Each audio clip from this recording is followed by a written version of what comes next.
কোমাতে আছে? না, কোমায় না, একটা অদ্ভুত রোগ। আমিও এই রোগের ব্যাপারে আগে কখনো শুনিনি। একটা অসুস্থ মেয়েকে তার পরিবারের লোক মারতে কেন চাইবে? যতটা আমি ওদেরকে চিনেছি, আমার মনে হচ্ছে যে ওদের ভাবসাব খুব একটা সুবিধার নয়। সারিকার সঙ্গে আমার কয়েকদিন আগেই দেখা হয়। একদিন আমি অফিস থেকে যখন বাড়ি যাচ্ছিলাম,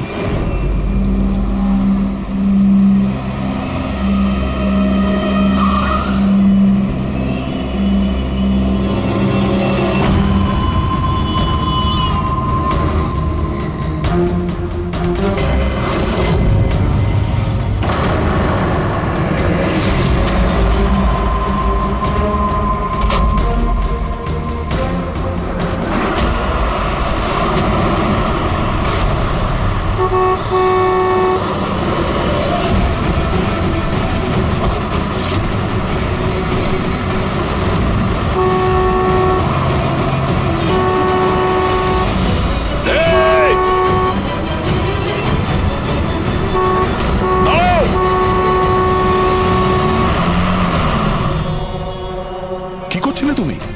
হ্যাঁ, এত বড় একটা ট্রাক সামনে থেকে বেরিয়ে গেল, তুমি দেখতে পাওনি? ও হর্ন বাজাচ্ছিল, তুমি শুনতে পাওনি? হ্যাঁ, আত্মহত্যা করার চেষ্টা করছিলে কি? মনে হচ্ছে দেখতেও পায় না, শুনতেও পায় না। কিন্তু এই রাস্তায় একা কি করছে? কে কে আছে এখানে? আকাশ দাদা, কে আপনি? কে? তার মানে আপনি দেখতে পান? তাহলে আপনি আমি আর ওই ট্রাক দেখতে পাননি? চাপা দিয়ে চলে যেত আপনাকে যদি আমি আপনাকে না বাঁচাতাম। সরি, আমি সত্যি দেখতে পাইনি। সারিকা, সারিকা তুমি ঠিক আছো তো? সারিকা, তুমি একলা কোথায় চলে গেছিলে? তোমার যদি কিছু হয়ে যেত তাহলে? আমি আগেই বলেছিলাম আমরা প্রপার্টি দেখতে যাচ্ছি, ওকে সাথে করে নিয়ে যাওয়ার কোনো দরকারই ছিল না, কিন্তু আমার কথা কেউ শোনেই না। রজনী প্লিজ থামো তুমি। ইনি ঠিকই বলছেন, আমি নিজে দেখেছি। ওনার লেফট সাইড দিয়ে একটা ট্রাক আসছিল, উনি দেখতে পাননি। ও হর্ন বাজাচ্ছিল, শোনেনি। চাপা দিয়ে চলে যেত ট্রাক যদি আমি না থাকতাম। থ্যাংক ইউ দাদা, থ্যাংক ইউ ভেরি মাচ। হ্যাঁ দাদা, সত্যি ও ট্রাকের আওয়াজ শুনতেও পাইনি আর দেখতেও পাইনি। তার মানে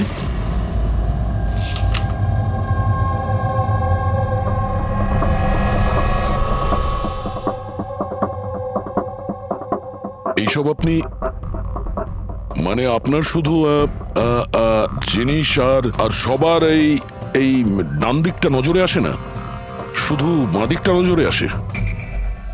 হ্যাঁ স্যার। তার মানে এই মুহূর্তে আমি আপনার সামনে আছি, আপনি আমার অর্ধেকটা দেখতে পাচ্ছেন, আমার এই ডান দিকটা আপনি দেখতে পাচ্ছেন না?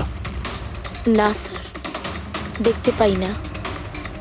আমার যত কাছে কেউ থাকুক না কেন, যদি সে আমার বাঁ দিকে দাঁড়িয়ে থাকে তাহলে না আমি তাকে শুনতে পাই আর না দেখতে পাই স্যার। আমার এই সমস্যাটা রয়েছে স্যার, হেমি স্পেশাল নেগলেক্ট। এই রোগের কারণের জন্য স্যার আমার মাথা লেফট সাইড রেজিস্টার করতে পারে না স্যার, শুধুমাত্র ডান দিকটাই বুঝতে পারি আমি স্যার। সেই জন্য আপনি এইসব পেন্টিংস, এই লোকজন, সবার ডান দিকটাই দেখতে পাই আমি স্যার। তাহলে এই অসুখের কোনো ট্রিটমেন্ট নিশ্চয়ই আছে। আর আপনারা ওনাকে রাস্তায় যেতে দিলেন কি করে? আপনারা তো জানতেন যে ওনার সঙ্গে কি হচ্ছে, তারপরেও যদি কিছু হয়ে যেত ওনার? স্যার আপনি বলুন স্যার, ওর তো নিজের বুদ্ধি ব্যবহার করার দরকার ছিল। ওর কি দরকার ছিল রাস্তায় একা যাবার? আর এ কোনো ছোট বাচ্চা নাকি যে 24 ঘন্টা ওকে নজরে রাখতে হবে? ইনফ্যাক্ট আমরা এর জন্য একটা বেবি সিটার রেখে নিই যে 24 ঘন্টা ওর দিকে নজর রাখবে। এখন এসব বলে কি হবে? হ্যাঁ, ভুল আমাদের হয়েছে, এটা তোমরা মানো আর না মানো আমি মানি। Sir I am so sorry sir. Sir এই ভুল আর দ্বিতীয়বার আর হবে না। সারিকা আমার ছোট বোন, আর এর খেয়াল রাখা আমার দায়িত্ব স্যার। কারেক্ট, এরপর থেকে এরকম কোনোদিন হবে না। আর তাছাড়া এখন তোমার ওষুধ খাওয়ার সময় হয়েছে না, চল ওষুধ খাবে। স্যার এটা তো খুবই ভয়ঙ্কর রোগ। যদি কেউ ওর লেফট সাইডে সোজাসুজি অ্যাটাক করে তাও ও বুঝতে পারবে না। এক্স্যাক্টলি, এই ব্যাপারটাতেই আমার ভয়। এক তো এই অসুখ, তার উপরে কোটি টাকার সম্পত্তির একলা ওয়ারিশও। সারিকার মা বাবা একটা অ্যাক্সিডেন্টে মারা গেছে, সারিকা বেঁচে গেছে।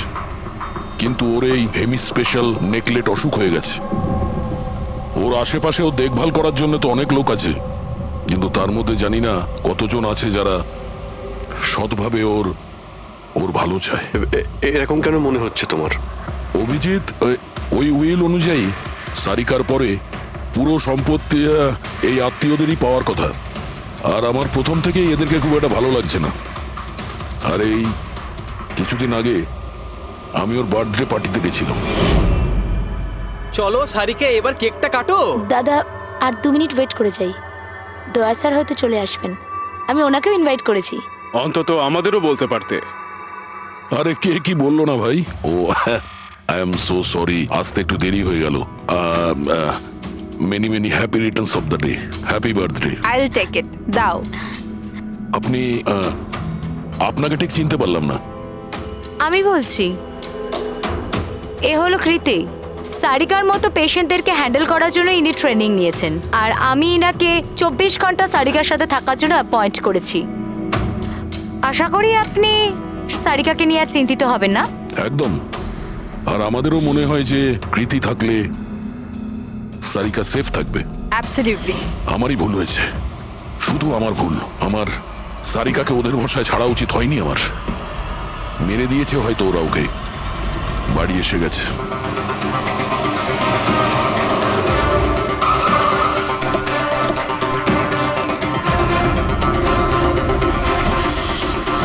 কোথায় ও? হ্যাঁ, কি করেছো তোমরা ওর সাথে? স্যার, আমরা তো জানি না কি হয়েছে। আমরা তো কিছুই করিনি স্যার। 1 মিনিট, কি হয়েছে কি এখানে? স্যার, ড্রয়িং রুমের অবস্থা দেখে আমরা এতটাই ভয় পেয়ে গেছি যে আমরা ভিতরে যাইনি। আগে এটা বলো, সারিকা কোথায়? স্যার, আমরা কিচ্ছু জানি না, আমরা কিচ্ছু দেখিনি। স্যার, আমরা এসব দেখে ঘাবড়ে গিয়েছিলাম আর সোজা আপনাকে ফোন করেছিলাম। ঠিক আছে, আমরা দেখে নিচ্ছি। পঙ্কজ, এদের সবার স্টেটমেন্ট রেকর্ড করো, আর কাউকে ভিতরে আসতে দেবে না।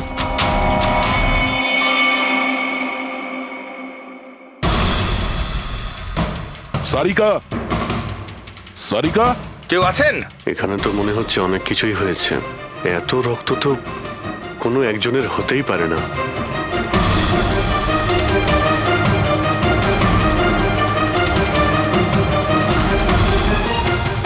স্যার, হ্যাঁ? স্যার এই দেখুন, কেউ লুটপাট করার জন্য ঢুকেছিল, কিন্তু টাকা নিয়ে বেরোতে পারেনি। যেই ওকে বাধা দেওয়ার চেষ্টা করেছিল তার উপরেই আক্রমণ করে। স্যার, লাশ। সারিকা?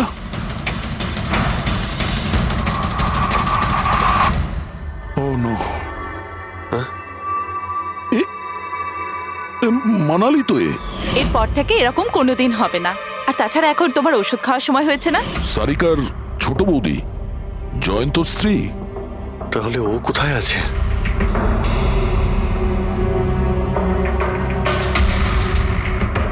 ও নো। দয়া,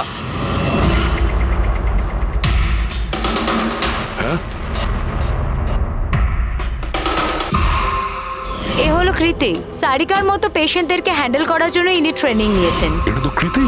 তুমি চেনো? হ্যাঁ, কৃতি। স্যার, পালস চলছে, এখনো বেঁচে আছে। এ সারিকার রুমের বাইরে?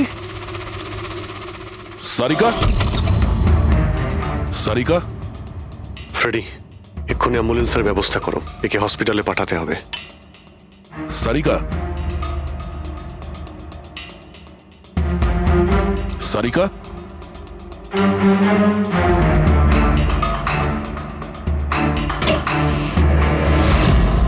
সারিকা, সারিকা, অভিজিৎ।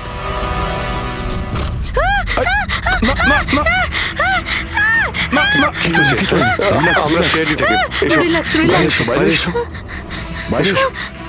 বেবি, এসো। সাবধানে। তুমি ঠিক আছো তো?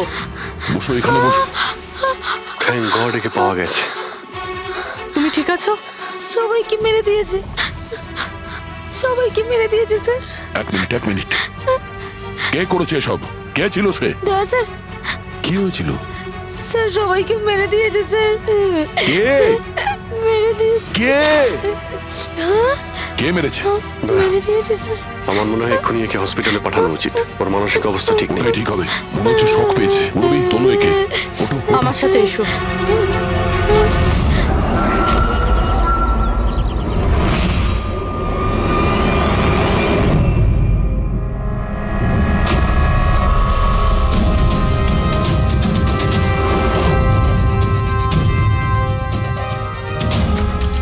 স্যার আপনি আমাকে ঘরে কেন যেতে দিচ্ছেন না? আমার বউ খুন হয়েছে।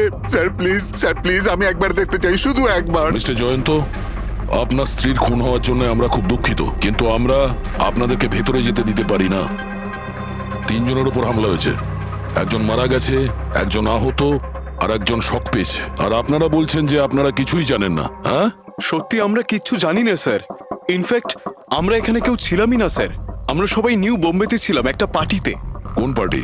স্যার একটা ফ্রেন্ডের রিসেপশনের পার্টি। তো আপনারা সবাই ওখানে গিয়েছিলেন তো? মানালি।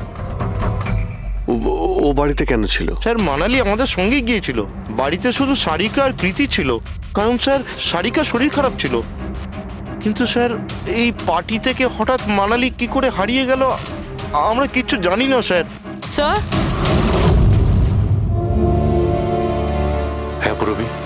স্যার এই দেখুন, এর নখে এবং এর বডিতে অনেক গুঁড়ো চুল পাওয়া গেছে। স্যার এই কাঁচের টুকরোগুলো দেখুন, বেশ মোটা, মনে হচ্ছে কারো চশমার কাজ।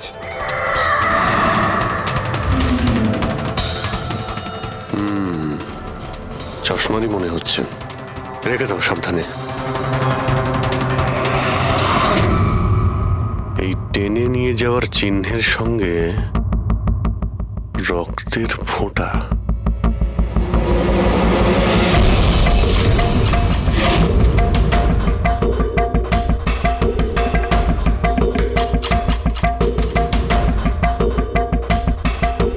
এখানে এতটা রক্ত, মানে এখানে এসে দাঁড়ায় আর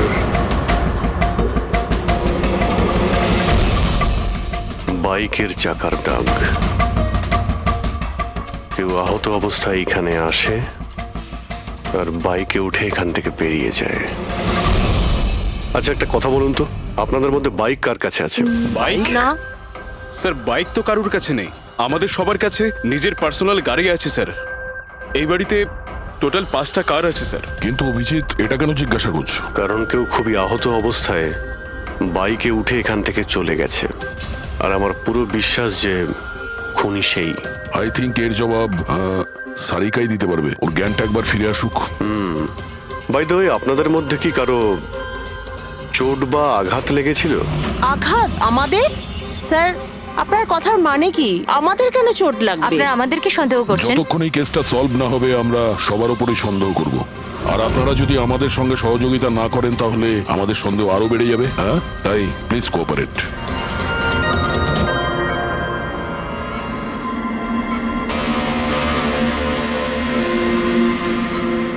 সারিকা,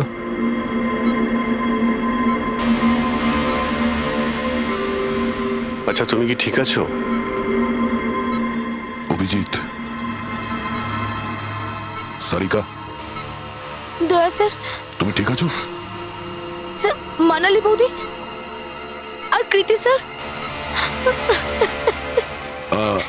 কৃতি ঠিক আছে, কিন্তু মানালি মারা গেছে। সামলে কৃতি।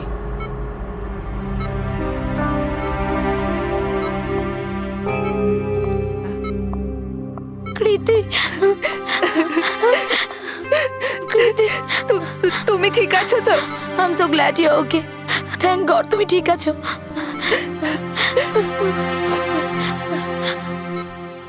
আচ্ছা কাল এক্স্যাক্টলি কি হয়েছিল তুমি বলতে পারবে?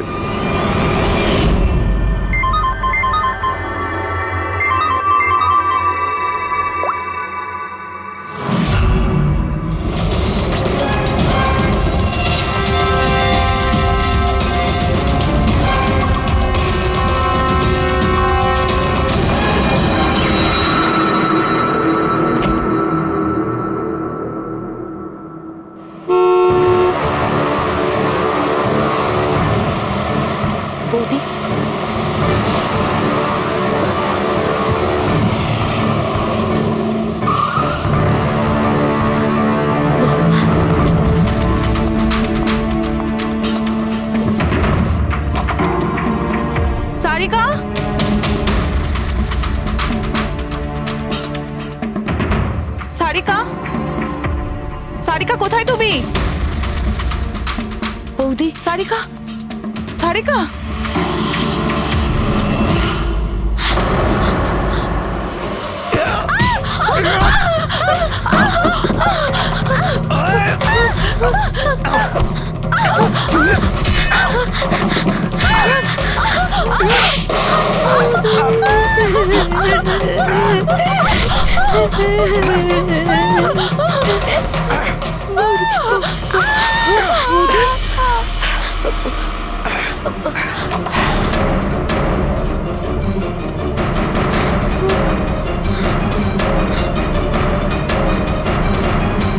কৃতি, কৃতি, কৃতি। তো তুমি ওনার দরজাতে ধাক্কা দিয়েছিলে। তো কৃতি, আপনি আপনি কি দেখেছিলেন? আপনার উপরে আক্রমণ কি করে হলো? সারিকার জোরে চিৎকারের আওয়াজ পেলাম, আমি তখনই ঘর থেকে বাইরে আসি। সারিকা, এইসব কি করে? কৃতি, কৃতি, সারিকা তুমি ঠিক আছো তো? কৃতি, আমি আমি আমার রুমে। কৃতি, আমি এখানে। Okay okay okay Sarika, you don't worry, I am coming. Kriti, সাবধানে, খুনি এখনো বাড়িতেই আছে। খুনি? সারিকা, তুমি ওকে দেখেছো যে কৃতির ওপর হামলা করেছে? হ্যাঁ স্যার, আমি দেখেছিলাম। সারিকা, সারিকা, কৃতি, কৃতি, সারিকা, সেই মুহূর্তে তুমি যা যা দেখেছো সেটা তুমি একটা পেপারের ওপর আঁকতে পারবে? হ্যাঁ স্যার, যখন আমি ওনাকে মানালি বৌদির পেছনে দেখেছিলাম তখন খুব ভয় পেয়ে গেছিলাম। আমি শুধু ওই মুখটার একটা ঝলক দেখতে পেয়েছিলাম স্যার। যখন আমি আবার দেখি তো তখন আমি শুধু হাতটুকু দেখতে পাই।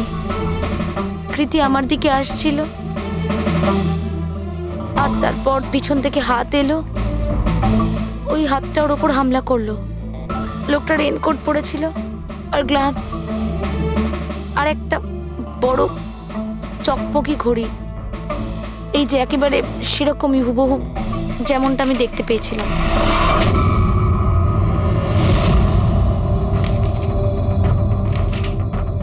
আই হোপ এই অর্ধেক ছবিগুলো দিয়ে আপনারা কিছু উপকার পেয়ে যাবেন হয়তো। চিন্তা করো না, এই অসম্পূর্ণ ছবিটা আমরা কমপ্লিট করব। ফেডরিক, মনোহরের কাছে এই পেন্টিং গুলো নিয়ে যাও আর বলো যে এই স্কেচ যেন কমপ্লিট করে। Sarika, thank you so much. আপনি যেতে পারেন, টায়ার্ড হয়ে গেছেন হয়তো। চলো সারিকা।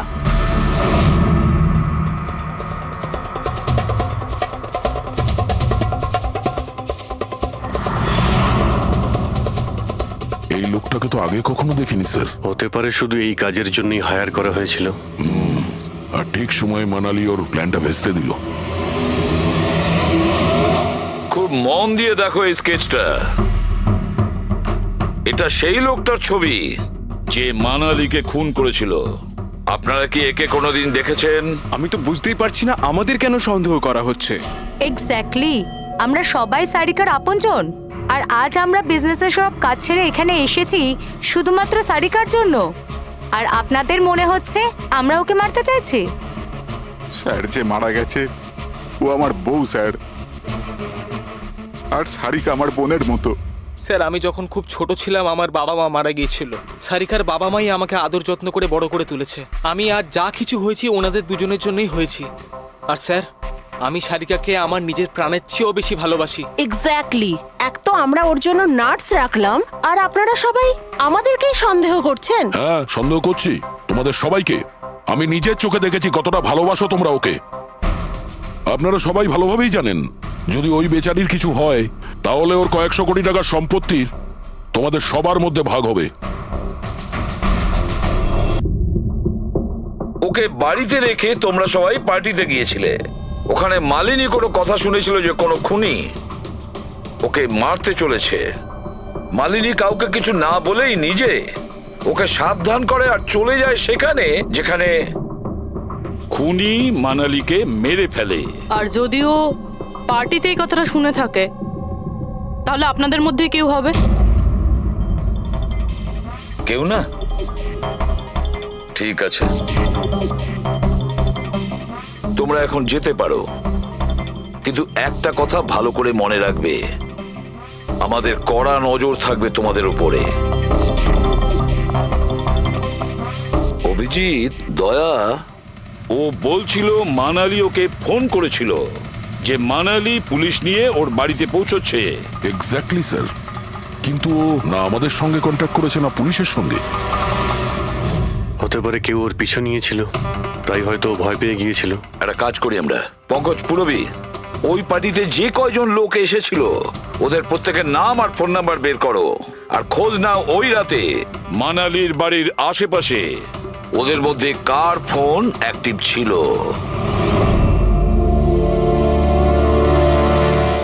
স্যার, হ্যাঁ স্যার, ওই রাতে ওখানে 250 লোক ছিল, কিন্তু স্যার একজন হচ্ছে ঈশান। ওই রাত্রেও পার্টিতে ছিল, আর ওখান থেকে ও সারিকার বাড়ির দিকে গেল যখন মানালি পার্টি ছেড়ে গেল। আর ফোন ওখানেই বন্ধ হয়ে যায় ওদের বাড়িতে। স্যার, আর একটা আজব ঘটনা ঘটেছে।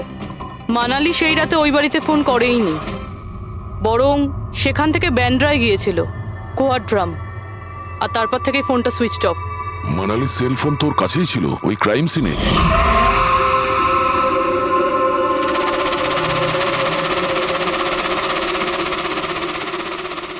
Switch off? আচ্ছা, এমনটা নয় তো যে ওই ফোনটা আসলে ঈশানের ফোন, ভুল করে ওখানে পড়ে গিয়েছিল? মানে ঈশান সেই রাতে সারিকা ভিলা এসেছিল। ডাকো ওই ঈশানকে বিউরোতে। স্যার, আমি করেছিটা কি? আমাকে এখানে কেন ডাকা হয়েছে? ঈশান, একটু আপনার চশমাটা খুলবেন? চশমা? স্যার, এটা তো উইদাউট নাম্বারের চশমা, এটা তো আমি রেগুলার পড়ি না।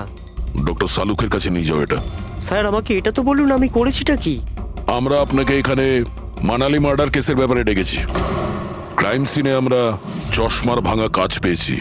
আপনার চশমাটাকে ওই কাচের সঙ্গে ম্যাচ করিয়ে দেখব। কিন্তু স্যার, আমি তো ওই জায়গায় যাইনি। যদি তুমি নাই গিয়ে থাকো তাহলে তোমার ফোন ওখানে ওই ভিলাতে কি করছিল? আর মানালির ফোন তোমার বাড়িতে মান্দ্রাতে কিভাবে পৌঁছলো? ওই স্যার, পার্টিতে আমাদের ফোন এক্সচেঞ্জ হয়ে গেছিল, কারণ আমাদের ফোন দুটো এক। কি হলো মানালি ম্যাডাম, আপনাকে চিন্তিত মনে হচ্ছে?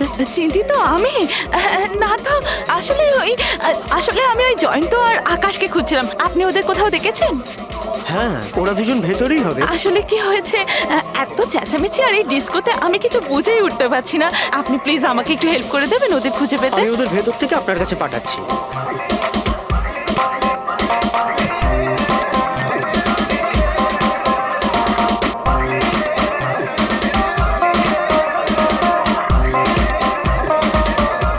মানালি, ঈশান, তুমি তো বলছিলে মানালি খুঁজছে আমাদের। কোথায় মানালি? আরে এক্ষুনি তো এখানেই ছিলেন মানালি, কি জানি কোথায় চলে গেলেন। ওই দিকটা কি দেখি, চলো। স্যার, আমার ফোন সুইচ অফ ছিল, এই জন্য আমি মানালিকে বলতে পারি। সেই কারণে মানালি পুলিশকে ফোন করতে পারেনি। স্যার, আমাকে বিশ্বাস করুন, আমি খুন করিনি। খুনি না হলেও খুনির সঙ্গী তো হতে পারো, যে ওখানে ওই পার্টিতে উপস্থিত ছিল। তুমি পার্টিতে মালিনীর সমস্ত কথা শোনো, আর যখনই মানালি ওখান থেকে বেরোয় তুমি মানালির পিছু নাও। কোনো কায়দা করে তুমি মানালির ফোন তোমার বাড়ি ব্যান্দ্রাতে পাঠিয়ে দিলে, আর ওখানে পাওয়া চশমার কাঁচের টুকরো, আমাদের সন্দেহ ওটা তোমার চশমার রিপোর্ট তো আমরা পেয়েই যাব আমাদের ফরেন্সিক ল্যাব থেকে। ঈশান, শুধু ঈশানের কাছে কোনো কারণ নেই, কিন্তু সবার কাছেই কোনো না কোনো কারণ আছে সারিকাকে মারার জন্য। দিয়া আর অভয়, এদের দুজনের তো টাকার খুব প্রয়োজন ছিল, হতে পারে এরা দুজন করেছে। আর এদের প্রত্যেকের কাছে একটাই অজুহাত আছে যে ওরা রিসেপশনের পার্টিতে ছিল। স্যার, এরা সবাই ওই রিসেপশন পার্টিতে প্রেজেন্ট ছিল, কিন্তু কোনো একজন খুনিকে ফোন করে সারিকা ভিলায় যেতে বলেছিল লেফট দিয়ে, যাতে সারিকা কিছু বুঝতে না পারে। তারপর সারিকাকে মারবে, কৃতিকে মারবে, আর সবাই ভাববে দেখে যেন মনে হয় চুরি করার উদ্দেশ্যে খুনটা হয়েছে। আর এই সব কিছুই মালিনী শুনে ফেলে। তারপর ননদকে বাঁচানোর জন্য ও বাড়ি ফিরে আসে, কিন্তু ও সেখানে খুন হয়। কিন্তু মারা যাওয়ার আগে ও খুনিকে আহত করেছিল। খুনি যাওয়ার সময় কৃতির উপরে হামলা করে, লুটের মাল আর ওর ননদকে ফেলে তারপরে সে বাইকে করে পালিয়ে যায়। একবার, শুধু একবার এই খুনির ব্যাপারে কিছু যদি জানতে পারি না, কিছু, তাহলে ধরে নাও মাস্টার মাইন্ড আমাদের হাতে। স্যার খুনির বাইকের টায়ারের চিহ্ন, আশেপাশে পড়ে থাকা রক্তের ফোঁটা সব চেক করেছি, কিন্তু কিচ্ছু জানতে পারিনি। স্যার মনে হয় যে খুনির কোনো পাস্ট রেকর্ড নেই। এর মানে হলো খুনি কোনো পেশাদার অপরাধী নয়। স্যার, মানালির জামা কাপড় থেকে আর নখ থেকে যে চুলগুলো পাওয়া গেছে, সালুঙ্কে স্যার সেটা টেস্ট করছে, হয়তো কিছু পাওয়া যাবে।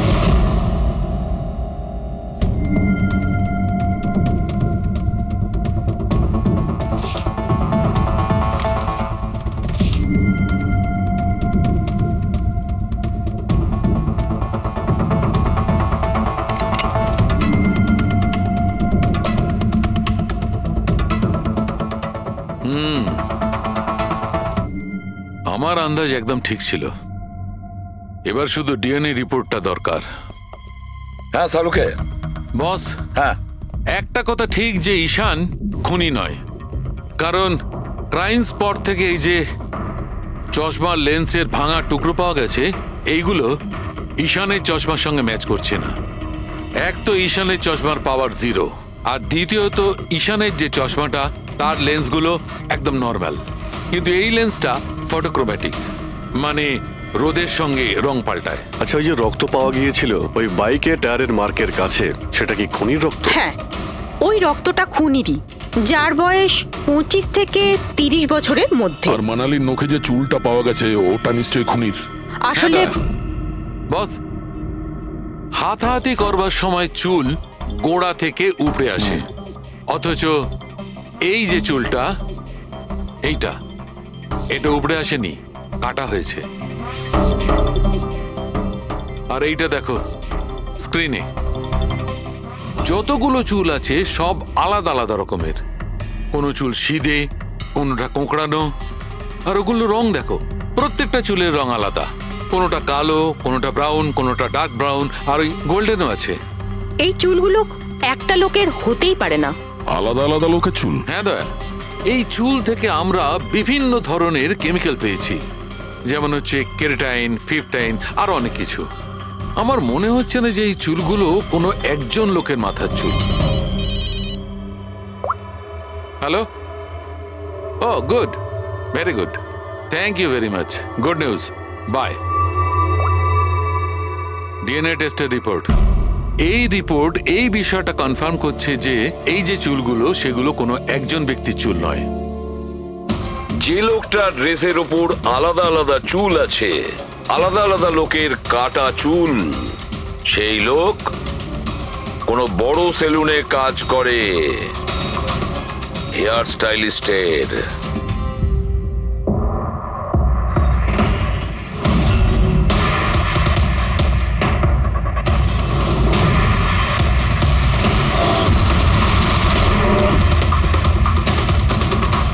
স্যার, এ তো বিমল, আমাদের স্পায়ের স্টার হেয়ার স্টাইলিস্ট। স্যার, এখানে যেই আসুক না কেন সবাই ওর কাছেই হেয়ার স্টাইল করতে চাইতো, কিন্তু স্যার এই কিছুদিন ধরেই হলো এই টাকা পয়সা নিয়ে ভীষণ চিন্তিত থাকতো। এর জুয়া খেলার খুব অভ্যাস ছিল, কিন্তু স্যার এই খুন করবে এটা স্যার আমি একদম ভাবতেই পারছি না। যাই হোক, এখনো কোথায় আছে বলতে স্যার, পারবেন? একে এখন কোথায় পাবেন এটা আমি বলতে পারবো না, তবে কিছুদিন যাবত এখানেও কাজে আসছে না, আর নাও আমার ফোন তুলছে। আপনি ওর ফোন নাম্বার আর অ্যাড্রেসটা দিন আমাদের। হ্যাঁ স্যার, আমি এখনই আনছি।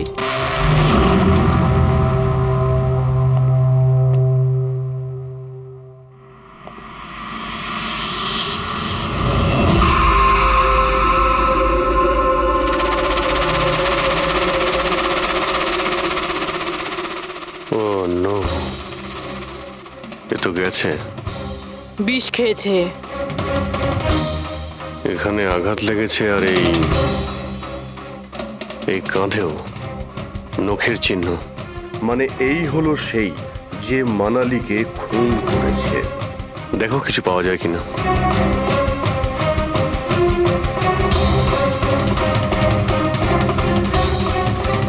স্যার, হ্যাঁ, আমি বিমলের বাইকটা চেক করলাম স্যার। বাইকটার হ্যান্ডেলে শুকিয়ে যাওয়া রক্ত আর কাঁদালে। আই এম শিওর স্যার এগুলো ওই বাড়িটার ব্যাকইয়ার্ড থেকেই লেগেছে।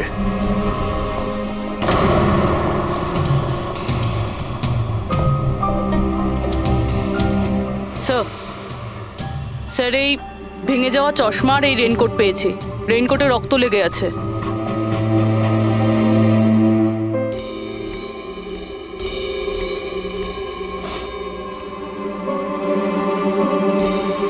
এই দেখতে পাচ্ছ, বাঁ হাতে ঘড়ি। হ্যাঁ, তাহলে স্যার যদি বিমল বাঁ হাতে ঘড়ি পরতো তাহলে ও কি করে বলল যে ডান হাতে ঘড়ি পরা ছিল?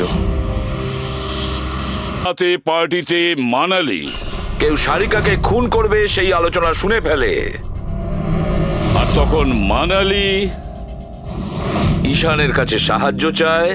ওকে বলে যে জয়ন্ত আর আকাশকে ওখানে পাঠিয়ে দিতে। এর মানে আকাশ আর জয়ন্ত দুজনেই নির্দোষ। বাকি রইল এই তিনজন, রজনী, অভয় আর দিয়া। ওই খুনের মাস্টারমাইন্ড এই তিনজনের মধ্যেই কেউ হবে। আচ্ছা স্যার, ওই কলের অন্যদিকে কে ছিল? স্যার ওই বিমল হতে পারে। না স্যার, আমি বিমলের ফোন রেকর্ড চেক করেছি। ওই রাত্রে ওদের মধ্যে কেউই বিমলকে ফোন করেনি। তাহলে অপর প্রান্তে কে ছিল সেদিন? ল্যান্ডলাইন? আচ্ছা, ওদের বাড়ির ল্যান্ডলাইন ফোন? হ্যাঁ, হতে পারে। ফ্রেডি, পঙ্কজ, একটু খোঁজ নিয়ে দেখো তো 11টার আশেপাশে ওদের ল্যান্ডলাইনে কেউ ফোন করেছিল কিনা। ওই মেয়েটার কথা অনুযায়ী খুনি ডান হাতে ঘড়ি পড়েছিল, যেখানে বিমল বাঁ হাতে ঘড়ি পড়েছিল। আরও এটাও বলেছিল যে খুনি যে রেনকোট পরেছিল সেটা ব্লু কালারের ছিল, কিন্তু আমরা বিমলের বাড়ি থেকে যে রেনকোট পেয়েছি সেটা কালো ছিল। হতে পারে সারিকা কিছু ভুল করেছিল, ঠিকমতো দেখতে পাইনি ও। স্যার স্যার ওই রাতে 11:30টার সময় ওই বাড়িতে কেউ ফোন করেছিল। কে ফোন করেছিল? আপনারা সত্যি বলছেন এই সব কিছুর পেছনে আমার নিজের লোকের হাত আছে? একটু অপেক্ষা করুন, সব জানতে পারবেন। স্যার, আপনারা আবার কেন খোঁজ খবর নিচ্ছেন? একবার তো খোঁজ খবর নিয়েছেন। সেদিন প্রমাণ একত্রিত করার জন্য আর আজ কেস ক্লোজ করার জন্য। আপনি একটু অপেক্ষা করুন, এখনই সবকিছু জানতে পেরে যাবেন। স্যার, পেয়ে গেছি। কিন্তু এটা তো সেই রেনকোটটাই যেটা ওই খুনি পড়েছিল। এখানে কি করে এলো? বলছি, তুমি বলেছিলে যে মানালি তোমাকে দৌড়ে এইখানে বাঁচাতে এসেছিল। কারণ ও ওখানে পার্টিতে শুনেছিল যে কেউ তোমাকে খুন করতে চায়। কিন্তু সে খুনি ছিল না, সেই ছিল যে এই পুরো প্ল্যানটা করেছিল। আর যার সঙ্গে ওর ফোনে কথা হয় সেও কিন্তু খুনি নয়, অন্য কেউ ছিল। সেই সময় এই বাড়িতেই সে তোমার সঙ্গে উপস্থিত ছিল। বাড়িতে? ওই সময় আমার সাথে কৃতি, কারেক্ট? এটা পুরো প্ল্যান ছিল। খুনি কাজ ভেঙে বাড়ির ভেতরে ঢোকে, কিন্তু গন্ডগোল তখন হলো যখন ও মানালিকে মারল সারিকা ভেবে। মানালি তো মারা গেল, কিন্তু মরার আগে ও খুনিকে এতটাই আহত করে দিয়েছিল যে খুনি এখানে সারিকাকে মারার জন্য দাঁড়ায়নি, পালিয়ে গেছে। Sir sir, 1 minute. যদি খুনি পালিয়ে গেল তাহলে কৃতিকে কে মারলো? কারণ সারিকা নিজের চোখে কৃতির ওপর হামলা হতে দেখেছে। হ্যাঁ, আমি দেখেছিলাম। ওই হাতটা এলো আর ও কৃতির ওপর হামলা করেছিল। হামলা তো হয়েছে, কিন্তু করলোটা কে?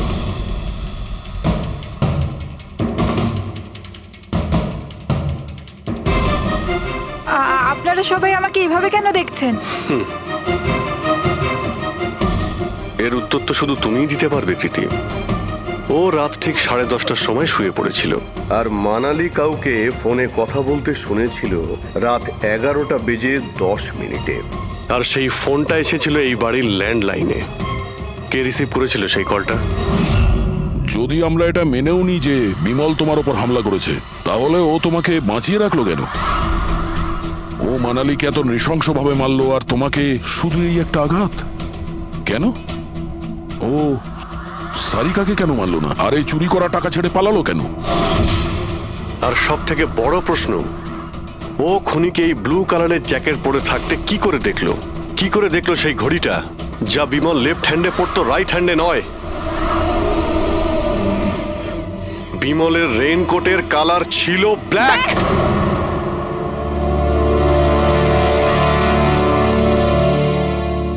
ঠিক চিনেছেন আপনারা। ওই হামলা আমি নিজেই করেছিলাম।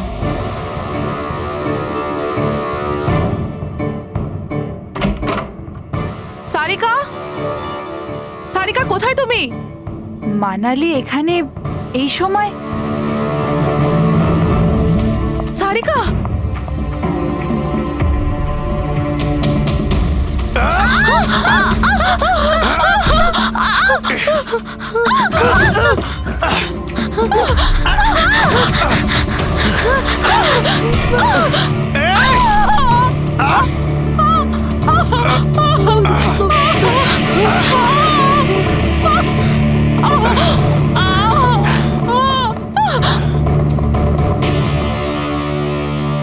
কৃতি,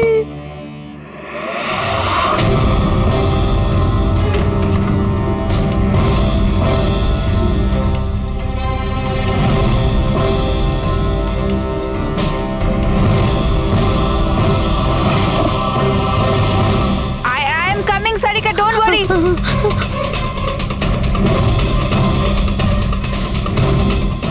কৃতি, কারণ আমি চাইনি কেউ আমার উপর সন্দেহ করুক। আর তুমি যখন এত কিছু বলেই দিলে তখন ওই মাস্টার মাইন্ডের নামটাও বলে দাও। হ্যাঁ, আর তুমি যদি বলো ওর নামটা আমি বলে দিই, যে মানালিকে মেরেছে আর সারিকাকে মারতে পারতো। কি রজনী দেবী, আপনি জানেন আমরা কার কথা বলছি? রজনী, তুমি? হ্যালো, কিলার শার্প 11:30টায় পৌঁছে যাবে। সারিকার খেলা শেষ, যে কোনো মূল্যে করতেই হবে। ওই আমার বাকি টাকাটা? তুমি তোমার পয়সা পেয়ে যাবে। ওকে।